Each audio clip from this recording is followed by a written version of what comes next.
Hey South Hills, today I have our Santa Clarita campus pastor with me, Pastor Efren Peña. One thing that we love about South Hills is the life change that happens at all of our campuses on a weekly basis. So I want to have Pastor Efren share this story with you guys. We want to be a place where everyone feels loved, accepted, and welcome. And the common thread that we're hearing over and over is that people are coming to our campus and finding a place to call home, where they are feeling loved, accepted, and welcome despite the things that are going on in their life. In particular, we had someone who recently started coming, attending, and said, over these last several weeks of just being here, my family and I have experienced such a change emotionally, spiritually. Our lives are being transformed as we sit here and attend. Just the relationships that are being developed, the messages that are coming through are so impactful that we cannot stop talking about it, taking us out of a gloomy period of life and just showing us His love. South Hills, I just want to encourage you to continue to open up your heart and transform your heart. So today we just want to celebrate. We want to recognize what God is doing at our campuses and what God is doing at Santa Clarita.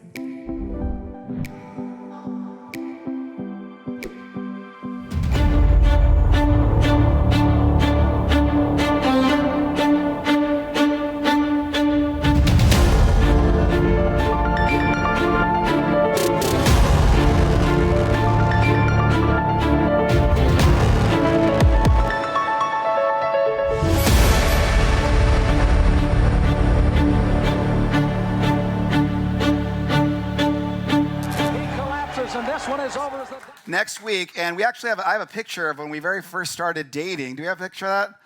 There we are. Look at that, huh? I am not a real blonde. Those are highlights. I finished third in the Ricky Martin lookalike contest. I could have won that one. But, you ever notice when you show a picture to your kids that's an old picture before them, they trip out like you had a life before them? They're like, wow, that's so weird. When they see pictures like that, they think, well, wait a minute, you actually had a life before me? Because their whole life has been you doing things for them, like your whole entire life. Like, for example, when our kids see pictures like that, they have a hard time. Wait a minute, mom's always been a mom, right? Mom's always taken care of everything, right? Mom's always been strong, right? Mom's always been there, right, for us. And they have a hard time remembering a time where they weren't there, where they weren't always the center of mom's attention, right? They have a hard time with that. And which is not surprising why we see some of these studies, especially for all you moms out there. In fact, according to a Mental Healthy America, it says women experience depression at roughly twice the rate of men. One in every women in the U.S. develop clinical depression in their lifetime. That's 1 out of every 8 develop clinical depression. The issues that most often incite depression among women are related to hormones, menstruation, childbirth, infertility, and menopause. Interesting, all issues related to reproduction and motherhood. Depression occurs most frequently in women during the ages of 25 to 44, the prime mothering years, and statistically, 2 of the highest demographics for depression are single moms and women in unhappy marriages. So it's no wonder why these read this way. Now, why is that? Why do we look at it that way? Well, there's a lot of pressures that go along with becoming a mom or a woman in society that you're a mom. You have a lot of these things that you have to meet. And if you don't meet them, then people say, well, you're not a good mom or you're not doing it right or all these other things. And it just adds to all of those depression issues, especially in this part of the county. Raising kids in this part of the county is very difficult. You're expected to have these levels. All the kids have to be in all the sports, and they have to be in all the stuff, and they have to be doing everything, and it's a lot of pressure, and it's very, very difficult. So it's no wonder we see this. Now, Stanford University took this from Duke University, but Stanford University actually calls this the duck syndrome. I don't know if you've ever heard of that. And what the duck syndrome is when you see a duck going across the pond, it looks effortless. It looks so easy. They look like they're flying. They're kind of gliding across the pond. But what you don't see is below the water, their legs are scrambling like crazy and they're spinning about. But you don't see that. You just see this gliding thing. Now, they got that from Duke University. And at Duke University, they originally coined this term, effortless perfection. And it was referring to the pressure on women to be smart, beautiful, thin, and popular without seeming to try. It's a lot of pressure, okay? So on top of all the expectations that come from being a mom, you also have to raise the perfect kids, afford them every opportunity, keep your figure, contribute financially to the family, prepare healthy cooked meals, home-cooked meals, be in the PTA, cook muffins for the PTA, and then also make your husband happy romantically. So growing up in this society, again, it's no wonder why these stats read the way they do. Now, if you think that I am talking to you, I have a story for you this morning. And it's technically not about a mom. It's about someone who wanted to be a mom, wanted to be one desperately in a society that elevated motherhood and elevated as a woman. You couldn't be a woman without being a mom in this ancient society. It starts off the Old Testament in 1 Samuel 1:2. It said he had two wives. One was called Hannah and the other was Phinehas. And Phinehas had children, but Hannah had none. Now, why would the author start off this way? We're about to find out. 1 Samuel 1:3-5. Year after year, this man went up from his town to worship and sacrifice to the Lord Almighty at Shiloh, where Hophni and Phinehas, the two sons of Eli, were priests of the Lord. Whenever the day came for Elkanah to sacrifice, he would give portions of the meat to his wife Phinehas and to all of her sons and daughters. But to Hannah, he gave a double portion because he loved her and the Lord had closed her womb. So not only does she feel different in society, she's now feeling different in her home. And her husband's basically like, listen, my other wife here, she's got kids and so I'm going to give them, but I'm going to give you the same portion, but it's all going to be just for you. So eat something and you'll be good, right? So she's like, I feel different already. And then she starts to feel like God's cursed me because I can't have children. And you're actually validating that because the way they treat her is her husband was basically like, maybe God did curse you, so now I got to give you more stuff. And now she feels ostracized and outside of the norm. And she's thinking things can't get any worse, but they do. 1 Samuel 1:6 says, because the Lord had closed Hannah's womb, her rival kept provoking her to irritate her. This went on year after year. And whenever Hannah went up to the house of the Lord, her rival provoked her till she wept and would not eat. I mean, if she had a car, it'd be like, mean people stink, right? I mean, she's just like, can't get any worse. Anyone ever feel like that? It's like life is hitting you, is smack in the face, and then it keeps getting worse. Well, she would know exactly how you feel. In 1 Samuel 1:7, it says, again, this went on year after year. Whenever Hannah went up to the house of the Lord, her rival provoked her, and she wouldn't eat. Now, what this is illustrating is it's a year after year, and that tells us that these depressive feelings aren't just happening overnight. So when you see somebody that's in that depressive state, it's not that they're just in a bad mood or they woke up grumpy. This is something that's been happening for a while. In Hannah's situation, it was year after year of being provoked, and she couldn't take it to the point where she was just crying and bawling and couldn't even eat. It got that bad. And we see her husband getting frustrated, and he's kind of like, just snap out of it. 1 Samuel 1:8. Her husband Elkanah would say to her, Hannah, why are you weeping? Why don't you eat? Why are you so downhearted? Don't I mean more to you than 10 sons? And what happens here is a lot of times when we see somebody in this state, they want to hurry up and solve the problem because you're making them uncomfortable. So I want you to hurry up and get better. I don't know what the problem is. And so for Elkanah, he's like, listen, aren't I better than 10 sons? I mean, if you got me, what else could you possibly want? You should be happy. What's the problem, right? And then in 1 Samuel 1:9, it says, once when they had finished eating and drinking in Shiloh, Hannah stood up. Now Eli, the priest, was sitting on his chair by the doorstep of the Lord's house. In her deep anguish, Hannah prayed to the Lord, weeping bitterly. I mean, think about that. She's in the temple, just crying her eyes out to God. And then in verse 12, it says, as she kept on praying to the Lord, Eli observed her mouth. And in verse 14 says, and said to her, how long are you going to stay drunk? Put away your wine. Whoa. I mean, it's like, dude, it's as if the only reason you're crying in church is because you're wasted. I mean, come on.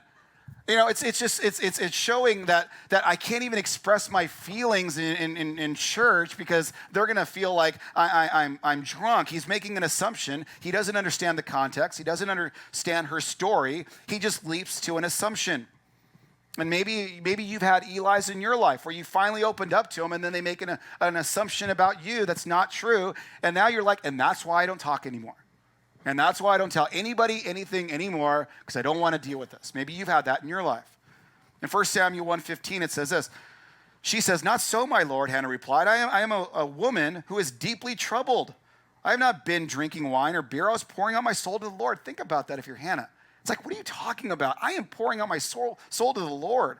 Do not take me for your servant, for a wicked woman. I have been praying here out of my great anguish and grief. Not only is she in mourning, She's not doing anything bad or illegal. She was just doing something that was considered socially awkward. And she's clearly not trying to draw attention to herself. She's going off to the side. And he's making this assumption. So what happens next? 1 Samuel 1:17-18 says, Eli answered, "Go in peace, and may the God of Israel grant you what you have asked of him." She said, "May your servant find favor in your eyes." Then she went on her way and ate something, and her face was no longer downcast. Now, if you really analyze this passage, Eli sends her away. He doesn't apologize. He's basically saying, listen, if you're going to sit here and cry and bum us all out, just go home. Go home and eat something. Just go home and take off and eat something. This is something that he's the priest here. He's the one that should be talking to her. He is the closest thing she has to an advisor or a counselor. And he's basically like, you're making me uncomfortable because of all of your anguish and grief, and I'm uncomfortable with it, so just go home. And sends her on her way. Kind of like, that's your problem. And isn't that what we're all afraid of?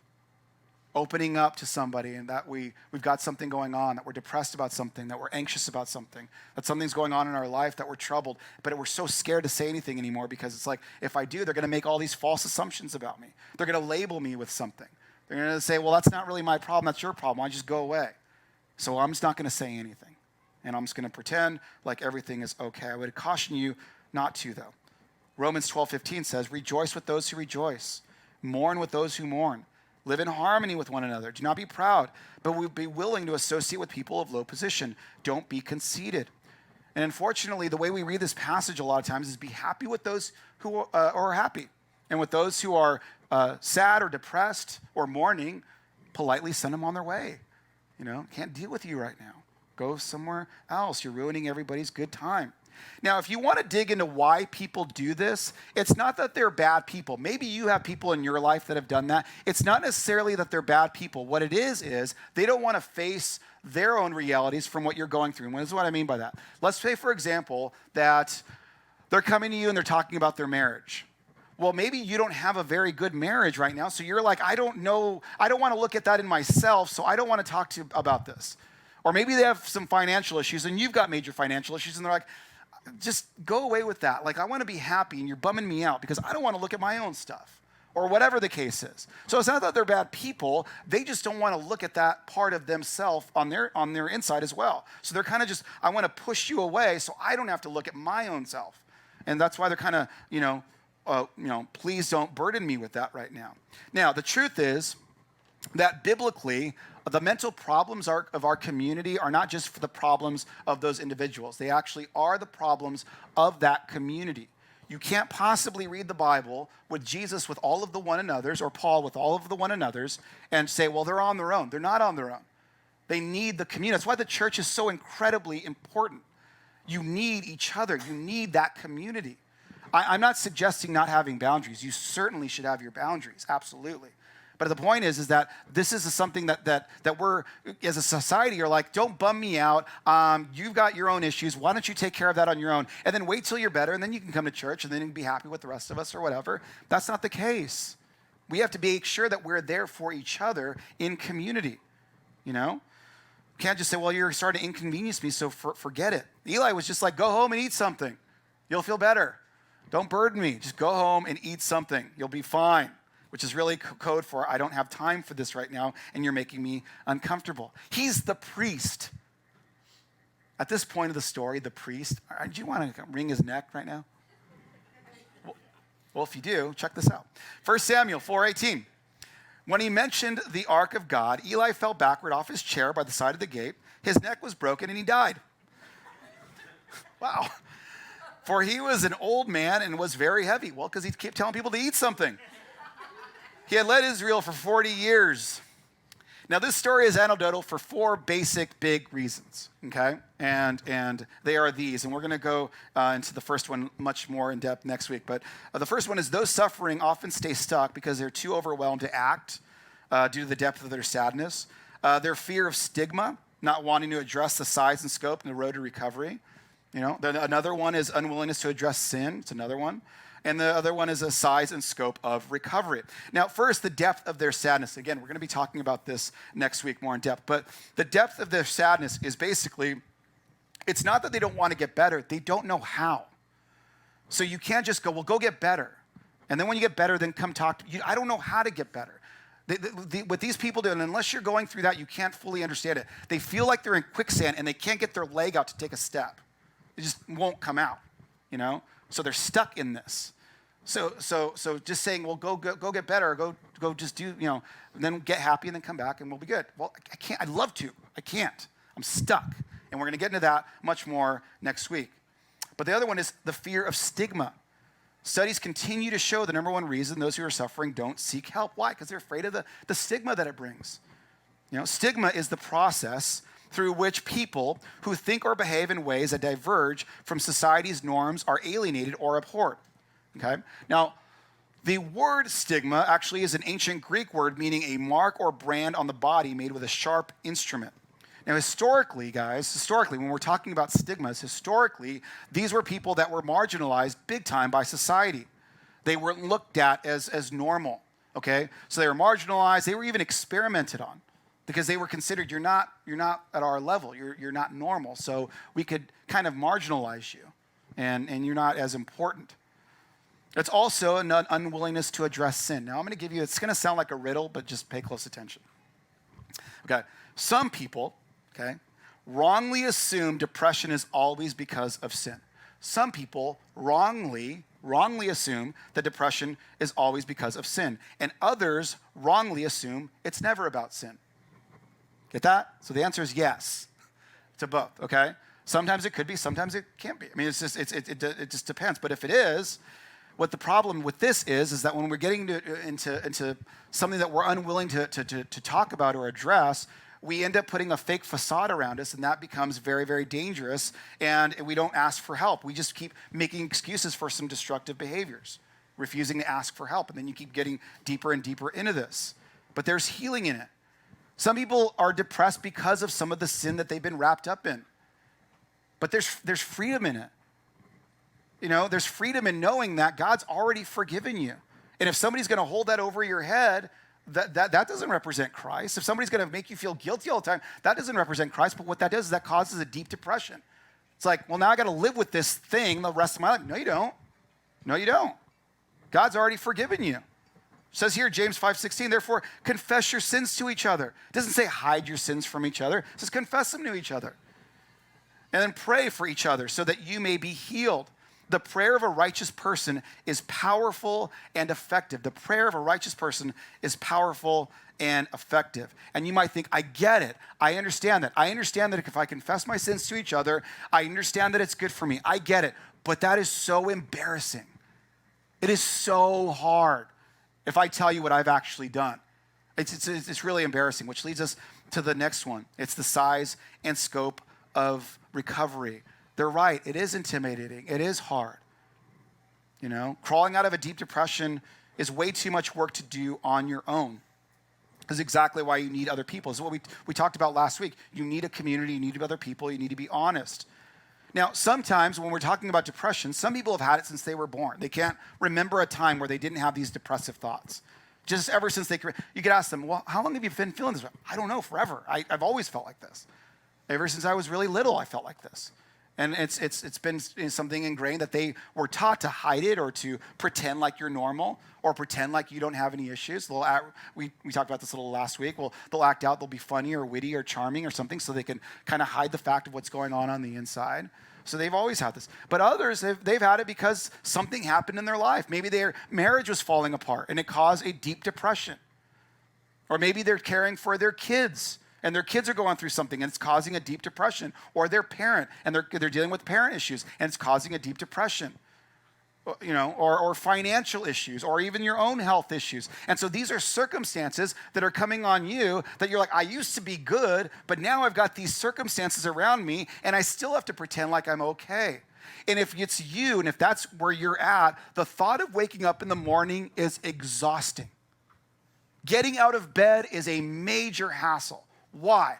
Because I know if I get out of bed and I got to get dressed and I got to comb my hair, and I got to go outside, and I've got to fake like I'm good. And that is exhausting. I'd rather not get out of bed. It's just too much work.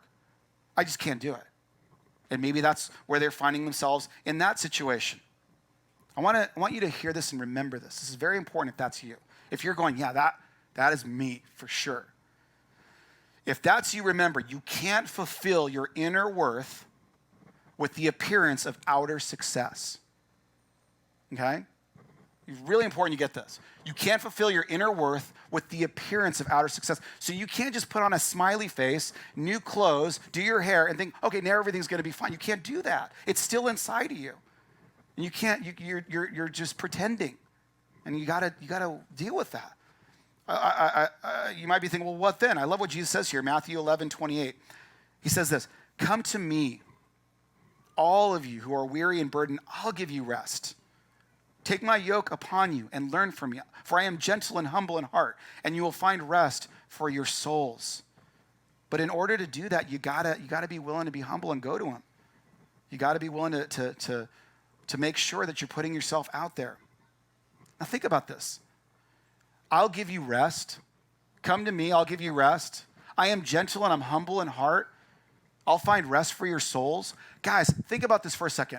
What if we took that verse literally and seriously? Think about that. You might be having some thoughts right now of deep depressive thoughts, and there's a lot of reasons for that. You know, it's super complex. It's not a one-size-fits-all. It's extremely complex. But just know that, wow, with Jesus, there's hope. He can give me rest. I want some of that. I'm not always going to get it right, and I'm going to forget that passage sometimes. So that's why I need a community and a church to help me remember that, so I know I don't have to always get it right. I don't always have to be perfect. I could actually be flawed and know that he's going to give me the rest that I need. What if the goal wasn't effortless perfection, but fully surrendered imperfection? For any of you here today that feel like you're not normal, that feel maybe you've never been normal, that maybe you look around and you see other families and go, they're the ones that are normal and our family isn't. Maybe you ever have that? You see Facebook, you see Christmas cards, you go, well, they're perfect, I'm not. My family's a mess, look at them. They got their kids and they're all sitting perfectly and they've got the perfect house, they've got the perfect thing, and I'm not. And I feel like I've been branded, or have you got stigma, or whatever the case is. I want you to hear me say this right now, okay? Loud and clear from Pastor James. Normal is boring. Okay? Normal's boring. We're not meant to be animatronic, things that just have the right things all the time. It's boring, right? You don't have to be normal. You could just embrace your imperfections. Don't be afraid of them. Don't hide from them. Jesus promised he's going to give me rest anyway. He's promised he's going to take care of me. I don't have to pretend I'm okay all the time. I can admit I'm not good. And I could get rest for that. So don't worry about it. You don't have to always be boring. And you know what, guys? You could exercise that in all different ways. You could communicate that in all different ways. Maybe you have a hard time standing in front of talking to people, which is a common fear. So I can't do that. Okay, well, there's a lot of other ways you could do that. Maybe you could build something or create something or write something or something to get to put it out there. Maybe not everybody's going to communicate their concerns or their heaviness in the same way. Verbally, they could just write something, do something, but express it so that way you're getting it out there. I'll give you an example of this. We have, as you know, we have twin daughters, Piper and Phoebe. They're 9 years old, and they're very different. Piper is extremely gregarious and loves attention. I think she takes after Melanie. Phoebe doesn't. She never did. Now, we learned early on that they were different in two different ways. One, Melanie discovered this very, very early on, was that Piper was having a hard time reading. We thought she was a good reader, but she would just memorize the book, the audio book, and then we're like, oh, wow, I always thought, what a good reader. Mel was like, no, she's not reading. And we got her tested, and she has dyslexia. So we were like, okay, let's address that, and now we're getting her tutoring, and we're addressing it. Okay. Well, with Phoebe, it wasn't that. With Phoebe, we learned early on she didn't like being in front of people. And that's kind of an interesting thing, being a pastor's kid, because a lot of times people are staring at you or they look at you, and she didn't like that. And it was getting progressively worse. So we thought, let's go take Phoebe to see somebody. So we took her to a counselor and said, yeah, she's got some social anxiety. And as a parent, it's very difficult to watch your kid through that because you want them to experience all the joy of being a kid. And so Phoebe asked us, she says, I want to go play softball. I really want to get in a team. So we did. We got all the equipment. We got it all. But it got to the point where her social anxiety was so bad and she was so afraid of people looking at her that when she would actually get to bat, she would stand there and just start weeping, crying. She just wanted to get out of there so bad because people were staring at her. And I remember talking to her off to the side. She goes, I hate this. I hate this. I hate this. She didn't want to be like that. She was actually a really good softball player. Coach said she's really, really good. But she just hated being out there. She would walk up like this and she would be crying, and she just hated the fact that people were staring at her. Hated it. But one thing that Phoebe loves to do is she loves to write, and she loves to read. She loves it. She loves to. I said, why do you love to read? She goes, it puts me in different worlds. It's fun. It's like, okay. So she loves to read and loves to write. Well, her school had a contest, and it's called Imagination Machine. And if you win the contest, they act out your story in a play, okay? And so to imagine our surprise, she actually wrote this story. And when I read it, Melanie read it, we almost broke down in tears. And I asked her, I said, do you mind if I read that story, your story that you wrote to our church? And she said, no, it's okay. So I'm going to read her story to you. It's called The Little Girl Who Did Not Think She Was Smart by Phoebe Valencia. Once there was a little girl named Peach. She was in the 3rd grade. She loved to read and write, but she was not very good in math. And that made her feel sad because she thought that she was not smart at all. Until one day, she was reading a book when a magical dragon appeared. The dragon's name was Gale. She offered a spell to make Peach smart. Peach agreed, and a poof of magic went around Peach. The next day, Peach went to school, and when it was math time, she knew that she would do everything right. However, when she started working on a math problem, she did not know it. After she got home, she decided she needed to practice math. The next day, she tried again, and she got it right. But Peach didn't understand why the magic didn't work. She thought for a while and realized that it wasn't the dragon's powers that helped her, it was herself. She knew that she was smart, and she knew that she didn't need a dragon to help her. And you don't need one either. All you need is to believe in yourself. That I thought was so touched by that. And I asked her why she wrote it, and she said she didn't know what to say, and she said a prayer, and she said she just wrote the story. Well, already we were just so unbelievably proud that she wrote that. Well, it won the contest. So this is Imagination Machine here. That's her story for all those kids. And it was acted out. That's the dragon. That's the magic dragon on the left. And there's Peach on the right. And they acted out her story, and that's them doing it. And it won, and it was really, really cool. And that's her getting her certificate of that. And then we got her sister was the first to leave. That's my sister! Little shy Piper, and then that's us. So this is a situation. Why do I say that? Just because I'm proud of her? Yeah, sure, we're proud of her, but why? This is a kid that was scared to death of anybody knowing she did not feel good about her being good in math. Scared to death. If you were to ask her what her biggest thing would be, she would be like, just don't stare at me. Don't give me attention. I don't want any of it. So I'm going to write it down. She decides to write it down, and now all of those kids that were watching are now okay with admitting I'm not good in math either, or I don't feel like I'm good in math either, or I don't feel like I'm good in science, or I don't feel like I'm a good student. It's okay now to say these are things that are going on inside. Her willingness and bravery to write that and then to be put up there has now helped all these other kids because of her honesty. That's exactly the point of the story. Guys, whatever you're going through, the embarrassing stuff that you're going through that you don't want anybody to know, the dark parts of yourself, the deep depression, the anxiety, the phobias you have, all of those things, other people have them too, and they need your story to help them. Your story. You're like, God, why would you do this to me? Why would you do this to my children? Why would you do this to my home? Why would you do this to my finances? Why would you do this to my health? As we're blaming God, he's saying, I've given you this not as a curse, but as a blessing to you and others. Don't hide it. Don't try to pretend that you don't have it. Because guys, that's exactly what someone needs to hear that day. Whatever it is you're afraid of saying, that's exactly what somebody else needs to hear that day, so that they could say, I'm not alone. I'm not broken. I'm not the worst person in the world. I'm not too far beyond God's grace. Whoa, that's awesome. Whew. It just takes your willingness to be honest about it, which reminds me of this proverb, Proverbs 11:2. When pride comes, then comes disgrace, but with humility comes wisdom. Just being humble to admit where you're at, you know? Phoebe's story shows that we often want a magic dragon to poof and make everything better, right? It's poof, make everything better. But it doesn't work that way. God says, you want to be better? You want your life to be better? Trust me and be honest with where you're at with others. That's why he put his church here, guys. It's literally why we're here, so that we could do life together in community.